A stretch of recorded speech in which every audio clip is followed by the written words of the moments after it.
কে মেরেছে কে করেছে কেউ জানে না তা। একটা মেয়ে প্রাণ খোয়ালো, নতুন কিছু না। ডাক্তারেরা জীবন বাঁচায়, মৃত্যু মুখে লড়ে। তারা যেটা করতে পারে কেউ কি সেটা করে? কিন্তু রেপে আবার কিসের পেশা, কিসের নিয়ম বাঁধা? মেয়ের শরীর দেখতে পেলেই দুচোখ জুড়ে ধাঁধা। বেটি পাড়াও বেটি বাঁচাও, কোথায় যাব চলো, আগে বেটি বাঁচবে কোথায় সেটার হদিশ বলো। ওরও কত স্বপ্ন ছিল, জীবন ছিল বাকি, নিজের কাজে রাত্রিবেলায় দেয়নি কোনো ফাঁকি।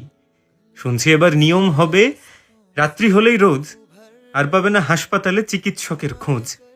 চুপটি করে থাকবে কিন্তু সেদিন এসব জেনে, কারণ আজকেও তো মুখ বুঝে সব নিচ্ছ তুমি মেনে। তাই ভুয়ো খবর না বানিয়ে ওদের পাশে লড়ি, নিজের নিজের সাধ্য মতো প্রোটেস্টটুকু করি। একে ওকে দোষ না দিয়ে গুঁড়িয়ে ফেলি ভয়, এবার যেন ধর্ষককে শাস্তি দেওয়া হয়।